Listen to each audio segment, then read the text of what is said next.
Halo semua, balik lagi dengan saya Leski di Just Coding. Di video kali ini kita akan masuk ke materi terakhir untuk playlist MERN, yaitu kita akan coba deploy bagian front end kita di Vercel. Jadi beberapa tahapan yang akan kita lakukan di sini. Pertama kita setting dulu Vito config-nya. Kemudian kita push aplikasi kita yang ada di client ini masuk ke dalam GitHub kita. Kemudian kita lakukan pembuatan project di dalam Vercel-nya dan kita tinggal tunggu proses deploy-nya dari front end-nya langsung di Vercel. Di sini kita mulai dulu dari setting Vito-nya. Tahap pertama kita masuk ke client, bagian source, masuk ke file config. Di sini kita di sini kita buka Vito config-nya yang ini, vitoconfig.js. Nah, kita ganti targetnya yang ada di sini sesuai dengan yang ada di backend kita yang sudah kita deploy. Nah, yang ini kalau punya saya. Kita paste ke sini. Nah, kemudian setelah kita atur yang bagian target API-nya untuk proxy-nya, selanjutnya kita buat file bernama Vercel.json. Kita buat filenya di kliennya langsung. New file Vercel.json. Nah, untuk hostingan yang ada di Vercel.json-nya, linknya itu ada di pin comment. Ya, nanti tampilannya kayak gini. Teman-teman tinggal copy saja yang ada di sini, kemudian paste ke sini. Vercel.json-nya. Nah, di Vercel.json-nya di sini ada yang perlu kita ubah di bagian reward-nya, terutama bagian destiny-nya. Nah, untuk destiny ini itu untuk API-nya, yaitu bagian server, supaya bisa komunikasi antar front end dan juga back end kita. Nah, di sini kita isi dengan Vercel. Kita masukkan ke sini untuk nama domainnya. Nah, kemudian /API dan kita ambil semua path-nya berdasarkan API kita. Nah, di sini juga kayaknya kita bisa ganti. Kita buat kayak gini. _2 path. Nah, untuk yang di bawahnya yaitu untuk source-nya di sini untuk index.html yang nanti terbuild. Nah, kemudian di sini sudah berhasil kita setting. Tahap selanjutnya kita masukkan aplikasi kita ini ke dalam GitHub. Kita masuk ke web browser. Di sini masuk ke dalam GitHub. Kita buat project baru.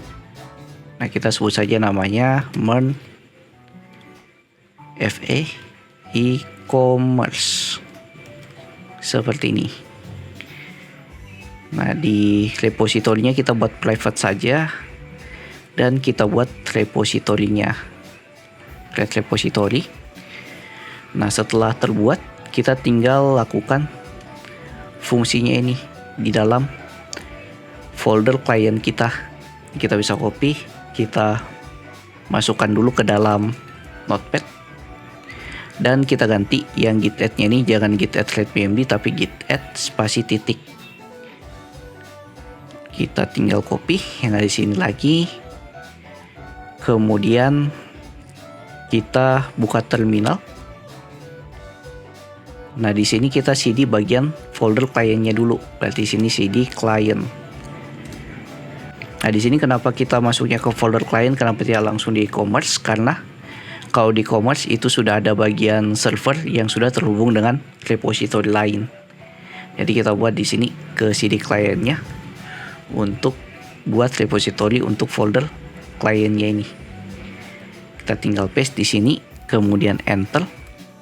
Kita tunggu proses pushnya. Oke, setelah selesai kita cek di GitHub, reload. Nah, sini repository kita sudah masuk. Nah, selanjutnya kita masuk ke Vercel-nya, kita buat project baru.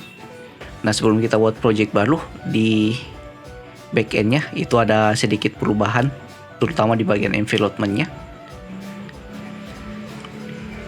Di environment-nya nanti teman-teman masukkan envelopment untuk Mitrans servernya yang ini. Nah, untuk penggunaan payment gateway-nya nanti bagian server. Jadi teman-teman harus masukkan, tinggal masukkan saja di sini key-nya namanya Mitrans server. Kemudian value-nya berdasarkan value dari Mitrans servernya teman-teman. Jadi silakan disetting bagian envelopment untuk backend-nya. Dan kita buat project untuk front end-nya sekarang. Nah, masuk ke sini. Buat project. Nah, projectnya kita hubungkan dengan repository kita tadi. Nah, ini Daemon FE e-commerce yang ada di GitHub saya. Nah, teman-teman kalau belum terhubung, biasanya ada di sini untuk menghubungkannya dengan GitHub-nya. Nah, ini karena saya sudah terhubung, saya tinggal langsung import. Oke, di sini yang perlu kita setting, ini untuk nama projectnya kita sebut saja namanya Just Shop. Seperti ini aja namanya. Nah, kemudian di sini framework yang kita gunakan yaitu Vite. Nah, di bagian build kayaknya tidak perlu kita ubah. Yang kita ubah itu envelopment variable kita. Kita masukkan sesuai envelopment kita yang ada di sini. Yang ini. Kita copy, paste ke sini. Ini sudah masuk. Kemudian kita coba deploy. Klik deploy. Nah, selanjutnya kita tunggu proses deploy-nya sampai selesai.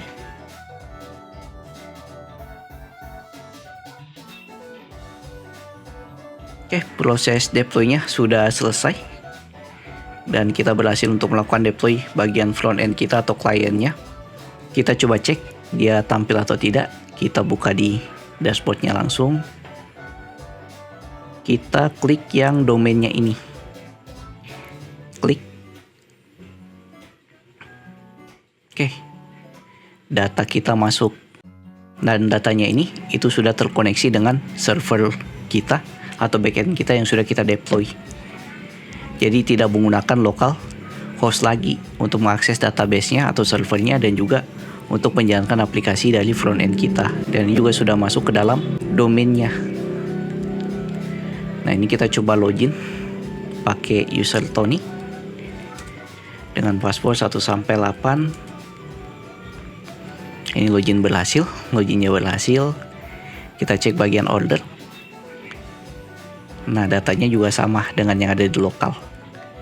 Oke, di sini kita sudah berhasil melakukan deploy untuk bagian front end-nya. Dan selesai juga untuk playlist kita untuk materi pembuatan e-commerce. Jadi jika ada yang tanyakan silahkan masuk grup Discord yang linknya ada di pin komen. Dan terima kasih sudah menemani saya untuk ngoding dari materi video pertama sampai video terakhir. Jangan lupa like, komen, dan share ke teman-teman kalian. See you next video. Have a nice day and bye.